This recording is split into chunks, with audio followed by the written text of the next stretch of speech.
Hey YouTube, it's Alex Conley, and in today's video I want to go over a question that occurred to me. And in life, all of us have some kind of regret, hopefully not too many when you're young. But we always have something that, kind of bugs us. And so I'm wondering, the question came to mind, what's my biggest regret in coming to Medellin? What do I regret, as far as my decision to come here? And fortunately, that's not, I think, not a question I have a problem answering. My biggest regret in coming here to Medellin is that I didn't learn Spanish beforehand. So for those of you who aren't familiar, here in Colombia, the predominant language is Spanish. And most of the people here in Medellin, their first language is Spanish, especially right now with the pandemic. I see very, very few tourists. There's days where I go days without seeing a tourist sometimes, and really don't hear English too often. This contrasts some of what I'd read online. I'd read online that this neighborhood, El Poblado, is a predominantly expat type neighborhood and that there's going to be more English here than elsewhere. But in fact, in my time here in El Poblado, I actually don't encounter English very much, and I have been fortunate to be able to use a translation app. But still, that mostly helps with me communicating to the other party. But as far as me understanding what they're trying to say, that's a bit more difficult. You might be asking, well, hasn't everybody had a little exposure to Spanish from the United States? I have had some. So I had 2 years in high school, and I took part of the Spanish 1 class recently at my college back in the States. Unfortunately, I had to drop the Spanish class because I was also taking some really difficult math and science courses, and my major is computer science. So I had to prioritize the technology studies. But that being said, I kind of wish I'd tried to stick it out in Spanish, even if I had to drop, later, a month later or something, because here in Medellin, Spanish is very prevalent, and you're gonna notice when you come here that your Spanish skills or lack thereof will definitely make an impact on your trip. I certainly haven't had a bad time, but there's been a number of times where I really wish I had a stronger command of the Spanish language. A few instances, if I had that come to mind in the last week. The most noteworthy incident, and not really incident, it wasn't really a dramatic or emergency type situation, but you can see across the street from where I'm filming, there's a Santa Fe Mall, and there's a restaurant that I've tried in other countries in Santa Fe Mall that I wanted to try here just to see, how is it here in Colombia. And so when I went to order, I got a response from the cashier, and I couldn't really understand what she was saying, and I tried to indicate my lack of understanding. No me habla español, mi español es pequeño, my Spanish is small. The first bit is I don't understand Spanish, but basically, she kind of sped up and said what she was saying a bit faster and a bit faster, and it got to be kind of tense because eventually there was one person in line behind me. All of this took place over the course of a couple of minutes, but I kind of realized we're not really making headway here.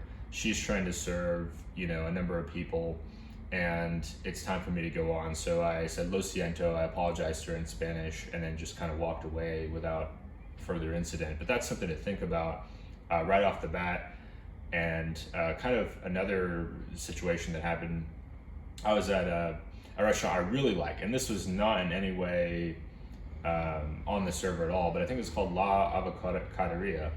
And this restaurant, as you can imagine from the name, is an avocado themed restaurant. And this was my first night in Medellin. I was exhausted, tired, sleep deprived, had flown halfway across the world, I guess the other hemisphere.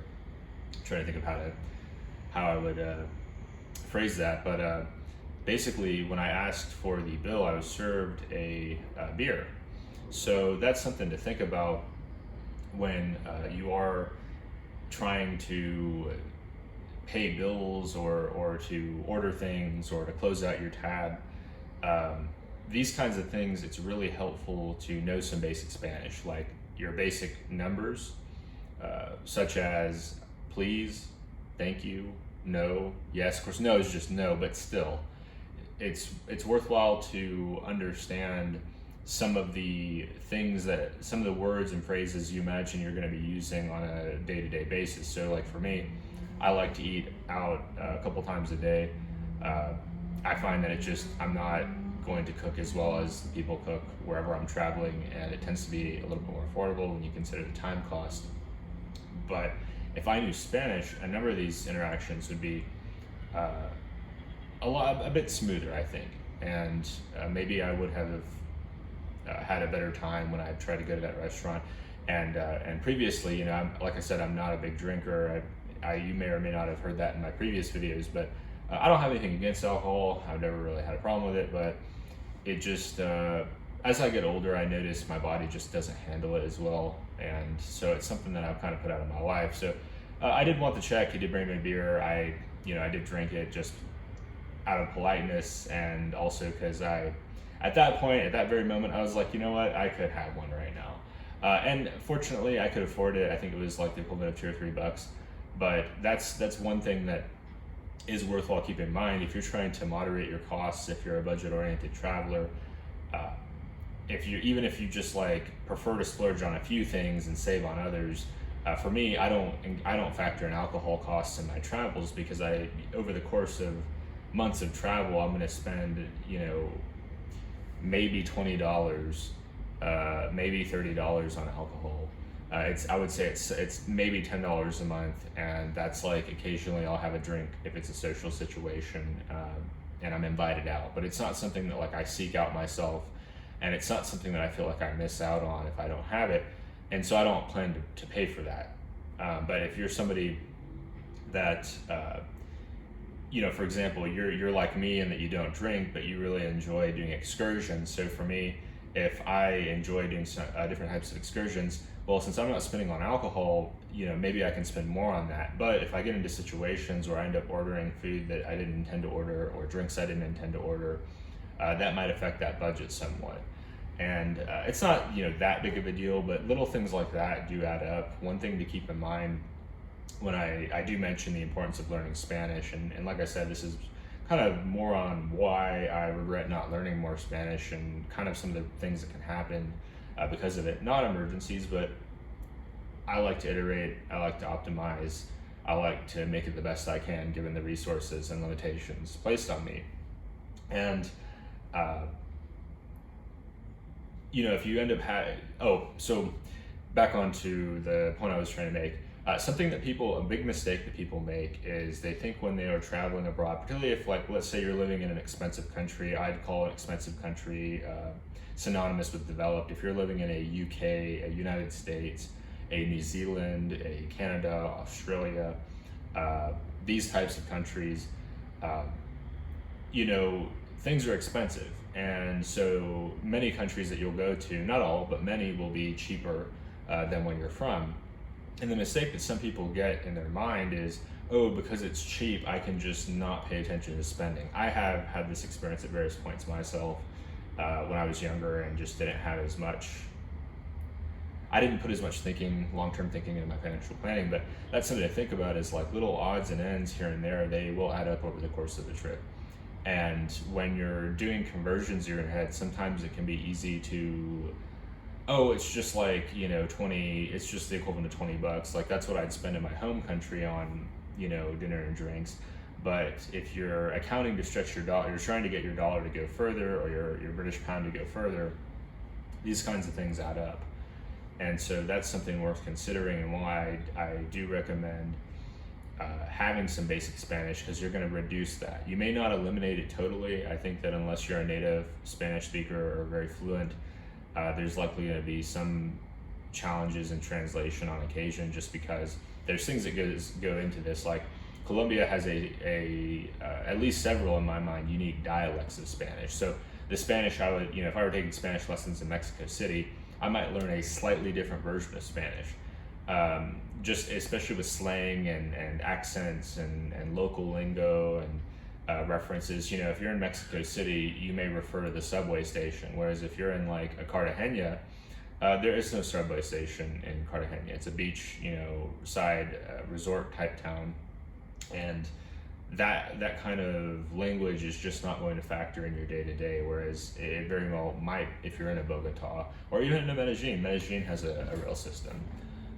That's something else. Like if you're, aiming to reduce budget by using public transportation here in Medellin, or let's say you're in Bogota, um, not understanding Spanish is going to make that a lot harder. It's going to make it more difficult to ask directions. It's going to be more difficult to pay attention to the proper stop. You might be a little bit more antsy, like I hope I don't miss it, I better concentrate so that if it comes up, I can just, I jump off. If you, let's say you end up, I don't know, falling asleep. Like when I lived in the Bay Area, I noticed several people, and I even myself took naps on public transit. Let's say you fall asleep, you're so relaxed, you had a wonderful meal here in Medellin, and you ride multiple stops past. Well, it would be valuable for you. Let's say your phone died, you didn't notice, and your phone died while this happened, and you didn't have an easy way to charge it.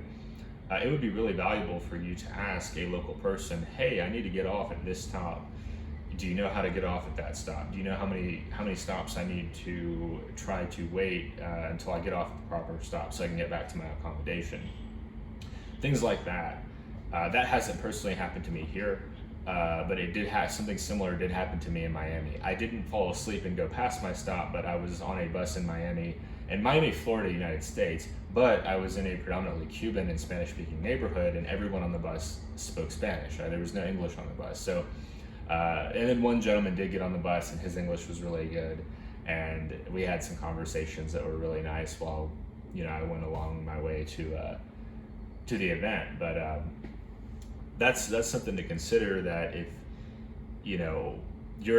another big thing, this is kind of the big thing, emergency situations. If you find yourself in an emergency situation, you're really going to regret not having some basic Spanish to work your way through it. I've been told specifically, like, don't go to certain neighborhoods without Spanish. There's certain neighborhoods that you're just not going to, even just walking around is not going to be necessarily safe if you cannot communicate effectively. And I'm not going to speak on those neighborhoods, whether they're safe or not during the day or the nighttime. I do go by crime statistics, but that's worth considering, that even outside of the advent or possibility of danger, there's going to be neighborhoods, regardless of where you are, in a Spanish-speaking country, that don't have English. And those neighborhoods are, you could go there and physically see the neighborhoods. You could look at the buildings and eat the food, but like getting like a feel for like what it's like and what the lifestyle's like, what the culture is like, what's it like to live in that neighborhood, what's it like to work in that neighborhood. These kinds of things are going to be harder to perceive if you can't speak the language and you can't understand what people are saying on the street.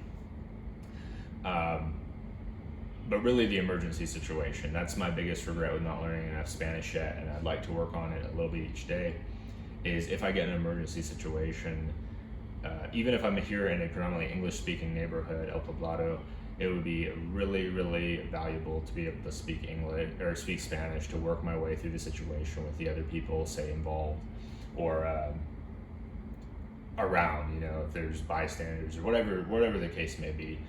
Reason I mention this is not only did I hear about it in another video, but also a couple of days ago I was kind of wandering around and encountered what I imagined to be a minor accident.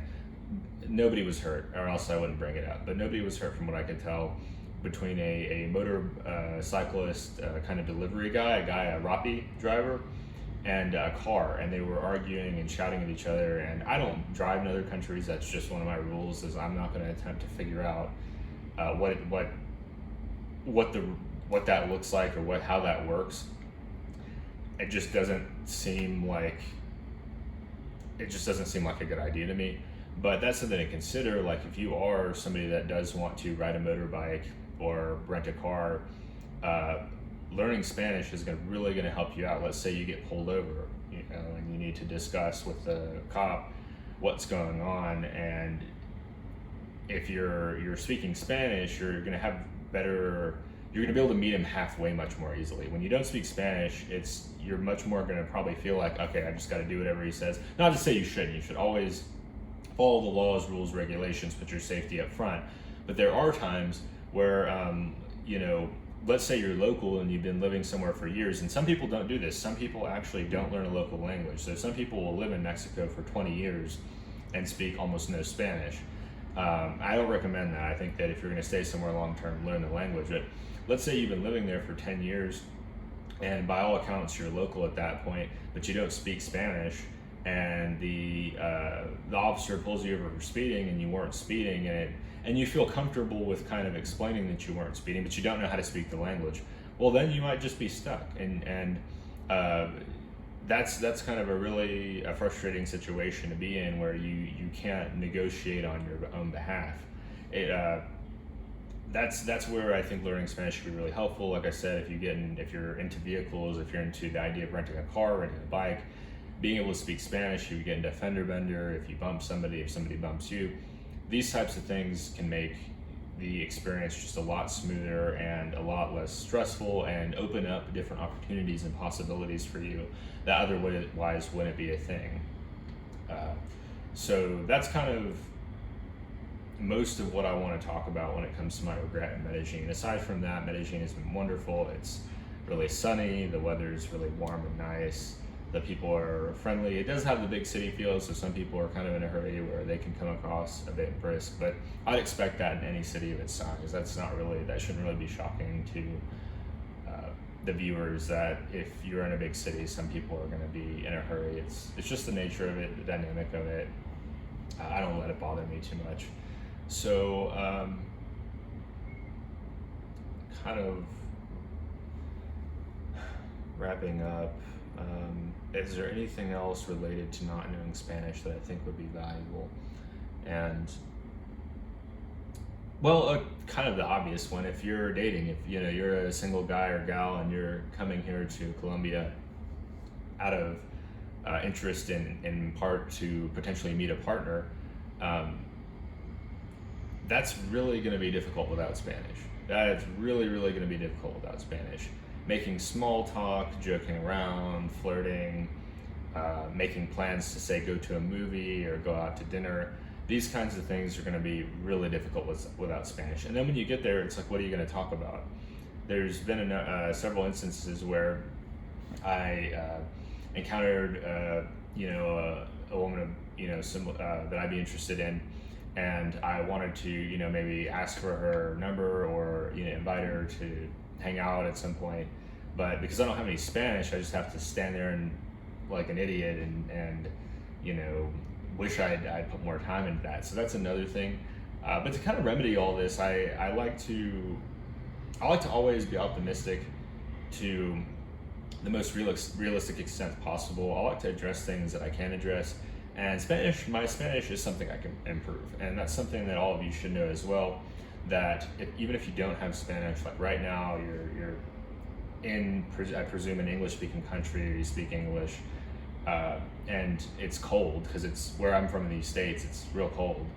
You want to get out, you're like, man, that looks really sunny and beautiful, and I don't see any snow on the ground, and people are walking around in t-shirts.